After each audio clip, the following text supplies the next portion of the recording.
so I thought I'd do another film review. This isn't a horror film in any way whatsoever, in any way, shape or form or anything.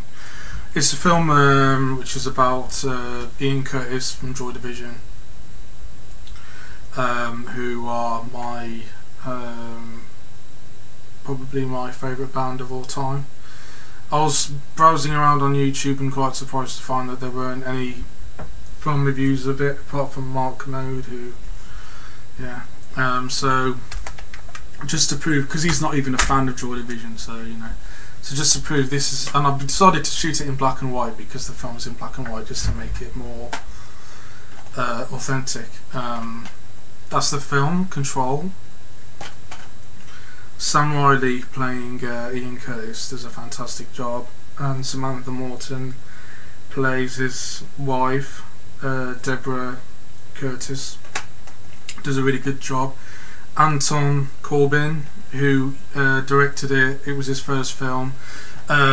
He directed the film because he chose to, because he was the photographer of Joy Division, and when they were around, and he decided to sort of film it in a particular way, you know, black and white, just like this, you know, to sort of,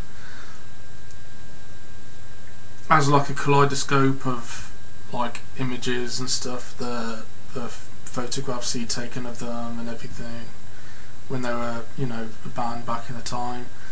And if nobody knows anything about Joy Division, basically what happened is Joy Division are one of the most inspirational bands in music history. They only went for a couple of years. They only released 2 albums. They released a couple of singles, and after they finished doing this album, Closer, right, which we've got on vinyl as well. Yeah, I'm still waiting for the Unknown Pleasures vinyl to arrive, and that's Unknown Pleasures, and that's Les Band's, no, it's Preston, live at Preston. Yeah, it's the first live, and I had like a full CD set of theirs as well, which had loads of things about that, but I don't know what's happened to that. It's gone missing since I moved in. It's a pain in the arse. Yeah, they influenced a lot of bands, and Ian Curtis was diagnosed with epilepsy, and he was very young at the time. He committed suicide at the age of 23, which is just shocking. It's one of those kind of stories where, you know, like a particular person has a passion for wanting to do something. They wanna get into music, but the fame and everything kind of is just too much stress on them.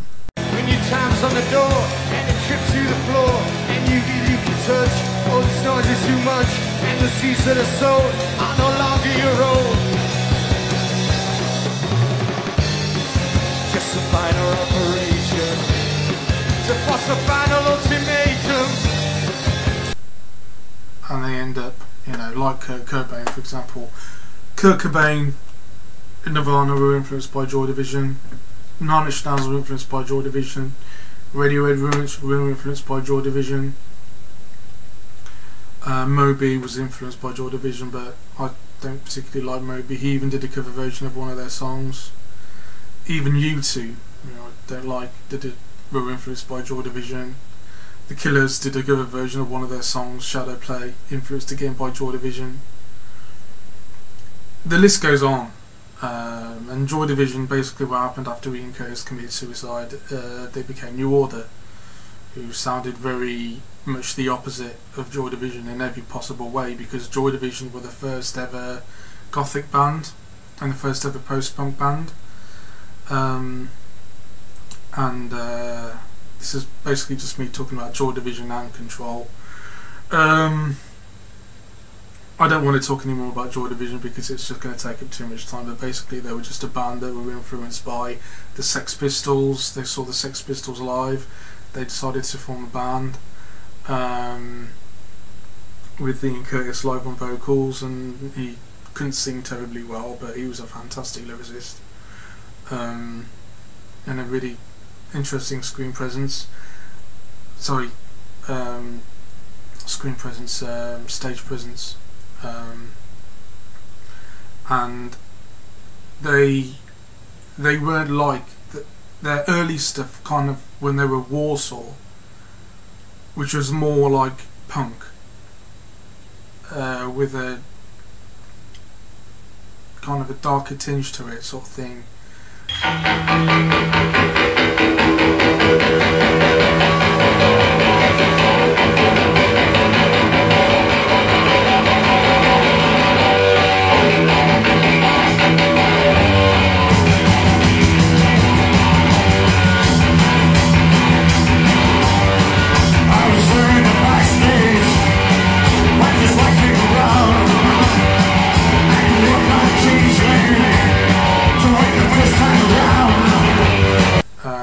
Stuff like, you know, Warsaw and No Love Lost and stuff like that, which, you know, wasn't on any of their albums, was kind of inspired by the Sex Pistols, but later on they became their own and they invented post-punk, which, strangely enough, after Joy Division, after Ian Curtis had died, Joy Division influenced Johnny Rotten, John Lydon, who was in the Sex Pistols, who formed Public Image Limited, who were essentially a post-punk band.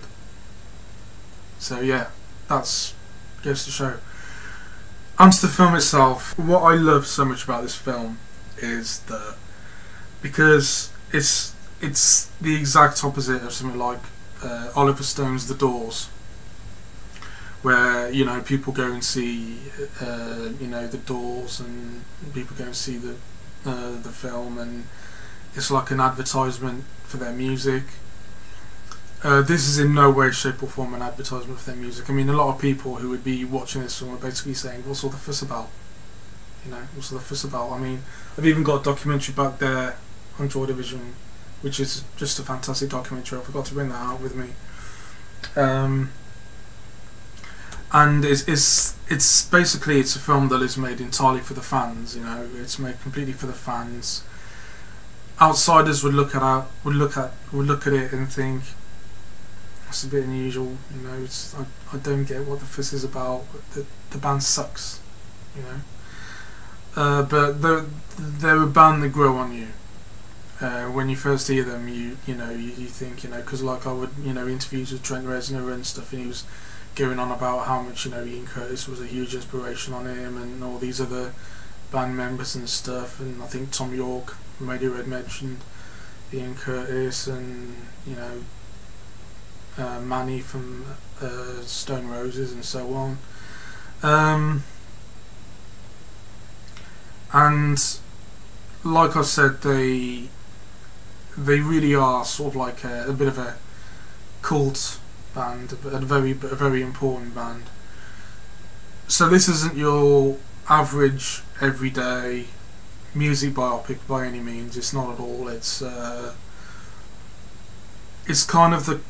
kind of film made about Ian Curtis that the fans have been waiting for so long.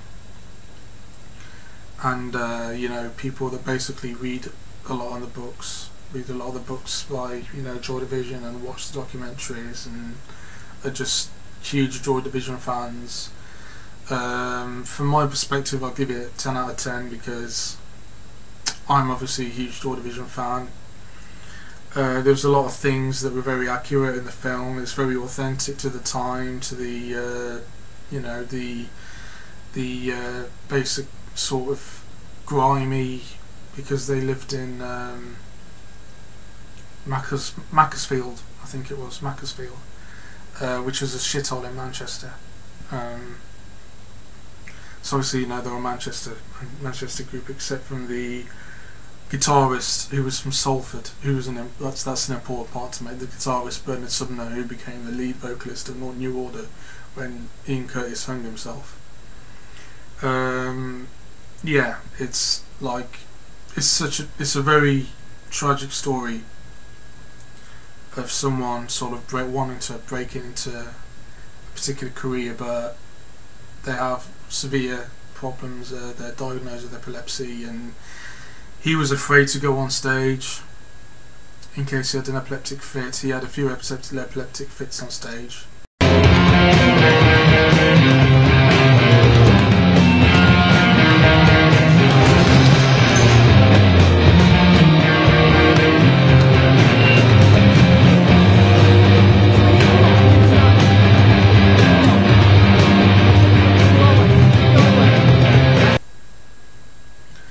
And it just, you know, and the album, this album Closer, I mean, this is, you know, even the front cover is, of the artwork, it's like you listen to it and it's like it was released after he died, after he committed suicide, and it's almost like he's singing Beyond the Grave. It's very gloomy, very gothic, very haunting. His voice is very echoey, and it sends shivers down my spine, you know, and for that reason alone it's one of my favourite albums, because it's just so pure and so natural. The film, from an outsider's perspective, you'd have to probably be a fan to appreciate it, I think, because otherwise you wouldn't really know. You'd have to, you know, sort of read upon the, you know, watch the documentary on them, be into their music and all that sort of stuff in order to appreciate them as a band. And at the end of this, it's one of the most depressing films ever made, for obvious reasons, because it's a story of one of the most depressing, you know, tragic rock stars, you know, ever. And when the ending, because you know how it ends, when it comes along, I was just like, you know, had a bloody, you know, my throat was all choked up and stuff, and I felt like I was going to bloody cry, man, you know. It's just a really tragic story. Really tragic story, and it's a fantastic film, but as I said, you know, you have to sort of be into the band first, you have to research them, you have to think, you know, like, do I like them, do I not, you know, you have to be obsessive about them. It's one made for the fans, and that's why I love it. It doesn't pander to the mainstream, it doesn't glamorise anything about them like Oliver Stone's The Doors did. It doesn't do anything like that. There's no jumping into crowds, there's no sex, drugs, rock and roll, there's nothing like that. It's the exact opposite. It's basically a man's despair, and it's just sense of confusion about, you know, being in a band and, you know, thinking it's all cool, and then he gets diagnosed with epilepsy and severe depression and stuff, and then he just basically wants out, but he doesn't quite know how, you know. And it's just a really good film, and you can actually watch it online on YouTube as well as the documentary. You can watch them online. I'll leave a link to the documentary if you want, because it's a great documentary. And that's probably about it that I've got to say. I can't really say anything else because it'll be too long, but, you know, I just wanted to say that, you know, I wanted to review something a bit different. I think it's one of the best films of the last 10 years. To a lot of other people who don't know so much about Joy Division, they would think, you know, they wouldn't quite know what the fuss is about, but, you know, if you're a fan of them or something, you know, if you're a fan of gothic music, if you want to know where it came from, where post-punk came from, if you want to know where gothic came from, it came from, well, not this man, but the guy playing this man right here, Ian Curtis. And it's nothing like a fashion, you know, like a trend scene or anything like that. It's something that is basically just came out from his heart and soul. So this is permanence. Love's shattered pride. What once was innocence turned on its side. A cloud hangs over me, marks every move. deep in the memory of what once was love. And how he was feeling. So I better cut this short, and I'll leave a link to the documentary below, and watch it for yourself. And you know, you can. I suggest go out and buy it if you're curious. But you know, there is somewhere online on YouTube you can watch it. So that's about it, and I'll see you guys later. And I've got to do another update soon, but I'll probably do a few more reviews. See you later.